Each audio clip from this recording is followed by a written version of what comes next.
नमस्कार मंडळी, सर्वांना श्री स्वामी समर्थ. कशा आहात तुम्ही सर्वजण? आय होप मस्त मजेत असाल. तर आजचं रुटीन तुमच्यासोबत शेअर करते. रोज तुम्ही ना घरचं रुटीन पाहून बोर होता, म्हणूनच ना आज जिमचं वर्कआउट तुम्हाला दाखवत आहे. इथे मी आज लेग डे मारत आहे, लेग्स डे आहे. जसं की शनिवार आणि बुधवारीच पायाचा व्यायाम असतो, तर तेच मी इथं करत होते. काय माहिती लोक जिम मध्ये कसं शूट करतात यार. मला तर शूट करायचं म्हणलं की माझं तोंड वाकडं तिकडं होत असतं, म्हणूनच ना मला शूट घेता येत नाही. कारण की एवढं सगळं दुखतं आणि मग त्याला ताकद लावावं लागती. मग तोंड माझं एकदम असं होतं ना की मध्ये तुम्ही हसाल, म्हणूनच ना मी जास्त शूट घेत नाही. पण आता आहे ना असं वाटतं तुम्हाला पण कळायला पाहिजे ना, हे जे आहे ते घरी होत नाही. हा व्यायाम आपल्याला जिम मध्येच भेटू शकतो. आता ह्या मशीनी आपण एक एक घेऊन आपल्या घरी तर नाही घेऊ शकत ना. याला सगळं किती महाग आहे, याला सगळ्याला किती पैसे लागतात. घेऊन घेऊन काय घेणार? ट्रेडमिल घेऊ शकतो, पण त्याच्यावर नुसतं चालून चालून काय करणार.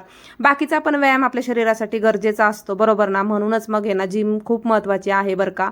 आता जिम मध्ये गेलं की तुम्ही योगा मॅटवर योगा करू शकता, झुंबा करू शकता, वाटलं तर गाणे पण असतात तिथं, तुम्ही डान्स करू शकता, किंवा ह्या ज्या सगळ्या मशिनरी आहेत ते डे वाईज करू शकता. आता मी सध्या तर हे सगळंच करत आहे. बघूया किती फरक पडतोय. प्रत्येक वेळेस वाटतं तुम्हाला सर्व दाखवावं, म्हणजे मी जेवढं पण वर्कआउट करते ना, जेवढं पण मी सगळं करते तेवढं तुम्हाला दाखवायचं असतं. पण प्रत्येक वेळेस आपण करता वेळेस आपल्यासमोर कोण कॅमेरा घेऊन उभं राहणार, बरोबर ना. प्रत्येकालाच प्रत्येकाचं करायचं असतं, म्हणूनच ना असा कॅमेरा ठेवून कुठेतरी जुगाड करावा लागतो. म्हणूनच एवढी मेहनत लागते व्हिडिओला, तर सगळं एवढं शूट करायला त्याला. तर तुम्ही कमेंट्स पण करत जा छान छान, आणि शेअर पण करा, आणि लाईक करायला अजिबात विसरू नका.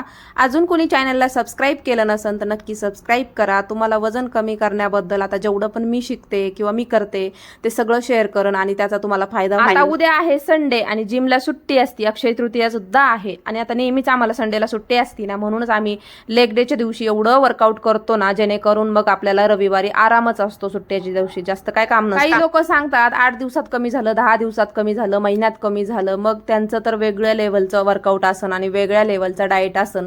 पण एवढं काय हेवी मी काहीच करत नाही बरं का. जे आपल्याला झेपल, आपल्या माइंडला जे झेपल, आपला जो मेंदू असतो ना, मेंदू म्हणा शरीर म्हणा, ज्याला जेवढं भेटल म्हणजे जमल तेवढंच करायचं. कारण काय होतं, जर आपण खाणं पिणं बरोच कमी केलं तर डोक्यावर परिणाम होतो. मला मध्ये पण तुम्हाला मी सांगितलं होतं की मी जेव्हा रात्रीचं जेवण कमी केलं होतं ना, तेव्हा माझं जवळजवळ 4 ते 5 किलो वजन कमी झालं होतं. पण मात्र एवढं डोकं दुखत होतं आणि चक्कर आल्यासारखी होत होती, पित्त मळमळ सगळ्या गोष्टी चालू झाल्या होत्या. म्हणूनच ना रात्रीचं जेवते मी थोडंसं, पण ते कमी, म्हणजे जास्त लवकरच्या वेळेत जेवते, जास्त उशिरापर्यंत नाही. कधीतरी एखाद्या वेळेस उशीर होतो, नाहीतर नाही. तर असं हे जे करते आहे ना, त्याचे प्रत्येकाचे 3-3 सेट असतात बरं का. पण आता हे जे करत आहे ना, तर हे स्ट्रेचिंग करत आहे. कारण की हे केल्याच्या नंतर आपलं नंतर शरीर दुखत नाही, आणि हे नेहमी केलं पाहिजे. कधी कधी तर मी करतच नाही, विसरून जाते. पण जेव्हा ना पायाचा व्यायाम असतो ना, तेव्हा हे मला करावंच लागतं. नाही तर घरी गेल्यावर माझी मांड्या पाय एवढं दुखतं ना की बस विचारायलाच नको. आता सुद्धा तुम्हाला दिसत असेल मी जाम थकलेली आहे बरं का. आता बाकीचा पण खूप वर्कआउट केला मी, खूप जिम केली, पण ते तुम्हाला सगळं नाही दाखवता आलं. जेवढं मला शक्य झालं तेवढं सगळं तुमच्यासोबत शेअर केलंय. कसं तरी जुगाड करून काहीतरी करून केलंच. अशी ही सध्या स्ट्रेचिंग चालू आहे, बघू शकता. आणि आपला जेव्हा पण व्यायाम होतो ना, तेव्हा मॅटवर आपल्या स्वतःसाठी 20 मिनिटं दिलेच पाहिजे. म्हणजे काय होतं, पूर्ण आपला थकवा निघून जातो आणि बॉडी एकदम फ्रेश फील करते. घरी गेल्यावर सुद्धा आपल्याला जास्त काय दुखत नाही, जाणवत नाही. म्हणूनच ना हे असं केलंच पाहिजे, हे खूप गरजेचं आहे. कधी कधी माझी सुट्टी होती बरं का, कधी कधी माझी जिमला सुट्टी होती, पण मी आहे ना पूर्ण दिवसभरात आहे ना हे 2 तास खूप महत्वाचे आहेत माझ्यासाठी, आणि मी ते खूप चांगल्या प्रकारे जिमला देते. म्हणजे 1.5 तास तर वर्कआउटला जातो आणि अर्धा तास जायला यायला मध्ये थोडा आपण थांबतो, तसा पकडला तर असे मिळून 2 तास होतातच. नंतर मग घरी आले. आता जिमला जातानीच मी खूप लेट झाले होते, जवळजवळ मला 11 सव्वा 11 झाले होते, कारण घरचं काम उरकलंच नव्हतं. म्हणूनच ना खूप उशीर झाला होता. म्हणून येतानी पण मला उशीर झाला, त्याच्यामुळे एवढं ऊन लागत होतं. म्हणूनच म्हटलं चला आता जातानीच हे असं घालून जाऊया. ॲप्रन आहे, खूप छान आहे. मला हे फक्त 250 रुपयामध्ये बसलं. आता हे मी ऑनलाईन नाही घेतलेलं बरं का, ऑफलाईनच घेतलेलं आहे. पण जर प्रोडक्ट असेल ना, हे प्रोडक्ट मी टॅग करून देईल, तुम्हाला पाहिजे असेल तर घेऊ शकता.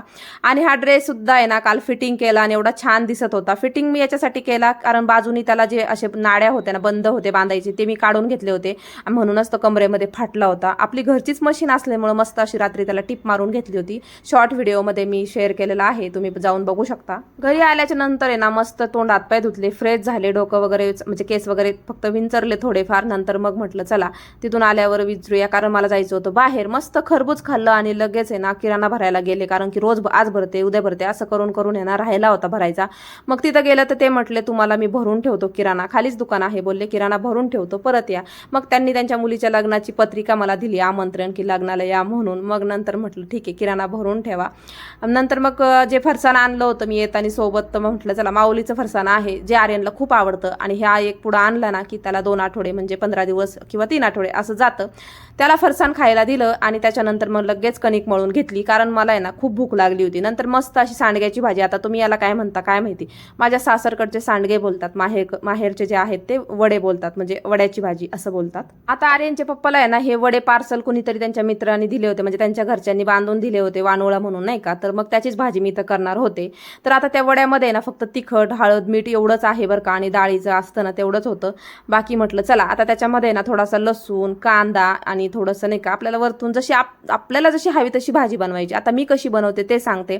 मी थोडंसं त्याच्यामध्ये लसूण कांदा टाकला, मस्त आहे ना तेल टाकलं, आता 1.5 पळी तेल टाकलं, छान परतून घेतलं, आणि याच्यानंतर आहे ना थोडंसं लाल झाला ना कांदा की लगेच आपले मसाले घालून घ्यायचे. आता तुम्हाला सांगू का, आता जे वड्याची भाजी म्हणजे जे वडे तोडतात ना, जे सांडगे बनवतात ना, त्याच्यामध्येच आहे ना जिरे, बरंच जिरे हळद ते सगळं टाकतात, कोथिंबीर वगैरे, मग आपल्याला जास्त काय टाकायची गरज पडत नाही. पण यांच्या वड्यामध्ये काहीच नसल्या कारणाने मला आहे ना त्याच्यामध्ये सगळं टाकायला लागलं. तर मी छान असा थोडासा कढीपत्ता होता तो पण टाकला, मग त्याच्यामध्ये थोडं तिखट मीठ हळद आणि सांडगे टाकून दिले, म्हणजे वडे टाकले, आणि थोड्या वेळेनं परतू दिले, आणि त्याच्यात पाणी टाकलं. आता पाणी टाकल्याशिवाय ते शिजत नाही, कारण ते डाळीचं असतं ना, कडक राहतं, म्हणूनच ना मस्त असं त्याच्यात पाणी टाकून घेतलं. पण बनवायच्या आधी मी ते पूर्ण मस्त तेलावर तव्यावर भाजले होते बरं का, ते काय दाखवलं नाही, पण मी भाजून घेतले होते. कच्चे वडे बनवू नका, चांगले लागत नाही. मला ना स्वयंपाक बनवायला अजिबात वेळ लागत नाही, पटकन इथे भाजी बनवून घेतली ह्या गॅसवर, आणि लगेच ती तिकडे शिफ्ट केली मधल्या गॅसवर, आणि लगेच आहे ना कणिक मळलेलीच होती ना, मग जेवढी भाजी बनवते तेवढा वेळ तिला रेस्ट भेटतो कणिकला, छान भिजल्या जाती, आणि लगेच चपात्या करायला घेतल्या. आता मग पटकन चपात्या करायच्या होत्या आणि लगेच गरम गरम जेवायला बसायचं होतं. माझं प्रत्येक वेळेस असंच असतं बरं का. आर्यनचे पप्पा जरी असले ना त्यांना मी जेवायला बसवत असते, आणि समोर पोळ्या लाटून लगेच गरम गरम वाढत असते. मला गार जेवण अजिबात आवडत नाही, आणि जरी असलं ना तर जास्ती जेवण जात नाही, म्हणूनच ना मी अजिबात गार खात नाही. शिळं तर अजिबात खात नाही, पण गार सुद्धा खात नाही. मला लगेच असं जेवण बनवायला लागतं आणि लगेच जेवायला आवडतं, असंच मी जेवण जेवत असते. चला असो, इथे जो पोळपाट आहे ना तो आर्यनच्या पप्पांनी मुंबईवरून आणलेला आहे बरं का. त्यांना पण आहे ना अशा संसारातल्या बारीक निरीक गोष्टी आणायला खूप आवडतात. म्हणजे मी त्यांना एकदा अशीच बोलले होते, मम्मीच्या घरी आहे ना तो पोळपाट असा तिने बनवून घेतला होता. मग मी त्यांना अशी सहज बोलले होते, बघा ना किती छान आहे, मला पण असाच पाहिजे. असं नुसतं बोलले तर 1 महिना 2 महिन्यामध्ये, मला वाटतं 2 महिन्यामध्ये त्यांनी ना असं बनवून घेतला आणि मग माझ्यासाठी घेऊन आले. मला एवढं आवडलं आहे ना काय सांगू तुम्हाला. कारण जेव्हा पण मी ते लाकडी याच्यावर बनवायची ना तर मग त्याला धुवायचं, मग ते भिजत व्हायचं, आणि हिवाळ्याच्या दिवसामध्ये त्याला बुरशी आल्यासारखं व्हायचं. म्हणूनच त्यांनी माझ्यासाठी असा दगडीत आणला. आणि आता मम्मीचा गोल आहे तर ते मला कशी म्हणतात माहिती का, अरे मम्मीचा तर गोल आहे पोळपाट, मम्मीने तो गोल बनवून घेतलाय दगडाचा, पण मी तर तुझ्यासाठी असं त्याला छान डिझाईन बनवली. म्हणलं वा मस्त केलं, आणि मला एवढं आवडलं ना, खरंच खूप छान आहे. असं जर विकत घ्यायला गेलं ना तर मला वाटतं 400 पर्यंत किंवा 500 पर्यंत किंवा म्हणजे 300 ते 500च्या याच्यामध्ये येऊन जाईल. तर यांनी हा मस्त तिथं बनवून घेतला मुंबईमध्ये. आता मला ते किंमत वगैरे नाही सांगता यायची, पण खरंच एवढा भारी आहे ना, पटकन धुतला की झालं त्याचं काम. नाही तर ते लाकडी याला आहे ना बुरशी येऊन जाती कधी कधी, मग कधी कधी म्हणजे हिवाळ्याच्या दिवसातच येते, आणि किंवा पावसाळ्याच्या दिवसामध्ये, आणि कधी वाळणार काय, आणि त्याला जर कडक उन्हात वाळवलं तरच तो चांगला राहतो. म्हणूनच ना त्यांनी माझ्यासाठी हा आणला होता ना. म्हटलं चला तुम्हाला पण दाखवूया, याआधी मी कधी त्याबद्दल बोलले नाही, पण म्हटलं चला आज तुम्हाला ते थोडंसं सांगते. तर इथं मला 2 चपात्या तेलाच्या बनवायच्या होत्या आर्यनसाठी, आणि 2 बिना तेलाच्या बनवायच्या होत्या. 3 बनवल्या तरी खूप होतात, पण आज आहे ना 4 बनवते म्हणलं, कारण की आज वड्याची भाजी होती. माझा भरोसा नव्हता, कारण की वड्याची भाजी मला खूप जास्त आवडती, म्हणूनच ना एक एक्स्ट्रा बनवली. तर एवढ्या छान पोळ्या झाल्या होत्या ना माझ्या. आणि तुम्ही म्हणता पोळ्या अशा घमेल्यामध्ये टाकल्यात तर घामेजून जातात, बरोबर आहे तुमचं, पण जो आपला हे आहे ना पोळी डब्बा, त्याच्यामध्ये मी गरम लगेच टाकत नाही, आणि आता हे लगेच जेवणार आहे ना, असं ठेवणार नाहीये ना, म्हणूनच. आणि जर उरली चपाती तर मी व्हाईट कलरचा माझा पोळी डब्बा आहे त्याच्यामध्ये ठेवत असते, पण शक्यतो उरतच नाही, मी जास्त बनवत नाही आणि उरत नाही, म्हणून प्रश्नच येत नाही तो जास्त वेळ ठेवायचा. कधी क्वचित एखाद्या वेळेस जर पोळी राहिली ना तर माझी 3 दिवस ती पोळी त्याच डब्यात राहते, कारण मी शिळं खात नाही आणि बघितल्या पण जात नाही. कधी कधी ती पूर्ण खराब होऊन जाते. म्हणूनच ना मी जेव्हा बनवते ना तेव्हा अशीच मी घमेल्यामध्ये किंवा जे जेवणाचं ताट असतं ना डायरेक्ट त्याच्यातच पोळ्या ठेवत असते.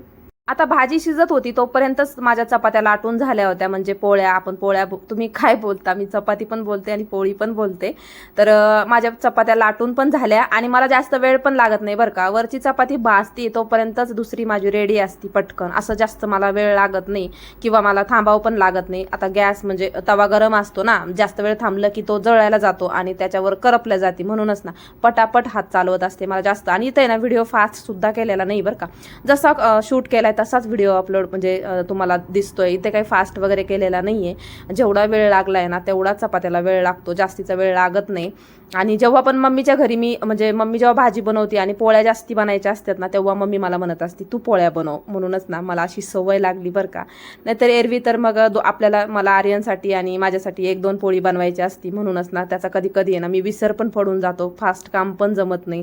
पण असो, आता आज संध्याकाळीच आहे ना बाजरीचं दळून आणते, कारण की मी आहे ना जवळजवळ 8 दिवस झाले सलग चपाती खाते, तर वजन तर वाढलंय. तर इथं भाजी शिजली होती मस्त, तर त्याच्यामध्ये थोडा शेंगदाण्याचा म्हणजे दाण्याचा कूट टाकायचा. आता बोलताना कधी कधी आहे ना शब्द इकडे तिकडे होतात, तुम्ही समजून घ्या. आता कोणी कोणी शेंगदाण्याचा कूट म्हणतं, कोणी दाण्यांचा कूट म्हणतं, तर आम्ही शेंगदाण्याचं पण बोलतो. मग मस्त आहे ना भाजी झालीच होती, तर म्हटलं चला आता ही पोळी भाजते तोपर्यंत आहे ना याच्यामध्ये शेंगदाण्याचं कूट टाकून घेऊया.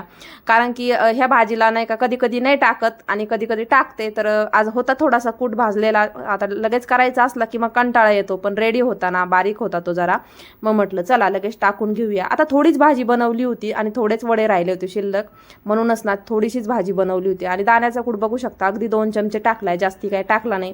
मस्त ते छान असं एकजीव करून घेतलं आणि भाजीचा असा मस्त वास येत होता. असं झालं होतं कधी मी एकदा जेवायला बसते आणि कधी एकदा वड्याची भाजी खाते. मस्त भाजी पोळी बनवून झालं, मग म्हटलं चला आता जेवण करते. मग किचनमध्येच म्हणजे जे किचन आहे ना तिथेच मी खाली जेवायला बसत असते, म्हणजे हॉलमध्ये वगैरे जात नाही मी जेवायला. किचन मोठं आहे भरपूर, मग आम्ही तिथंच जेवण करत असतो. मस्त अशी भाजी बघून आहे ना तोंडाला पाणी सुटलं होतं. म्हटलं चला आता पटकन जेवण करून घेऊया. मग काय असं फुलपात्र्यामध्ये दही लावलं होतं आणि एवढं घट्ट लागलंय तुम्ही बघू शकता. फुलपात्रभर दूध होतं आणि थोडंसं चमच्याभर दही टाकलं आणि हे ना असंच बाहेर ठेवलं होतं एक दिवस आणि दुसऱ्या दिवशी फ्रीजमध्ये, म्हणजे एक दिवस ठेवलं बाहेर आणि रात्री मी त्याला फ्रीजमध्ये ठेवलं आणि आत्ता दुपारच्या वेळेत मी जेवायला घेतलं. तर बघू शकता एवढं घट्ट आहे आणि एवढं छान लागतं ना. तर चला मस्त असं दही वड्याची भाजी आणि चपाती एन्जॉय करते. तर तुम्हाला व्हिडिओ आवडला असेल लाईक करा, चॅनलला सबस्क्राईब करा. भेटू पुन्हा, बाय.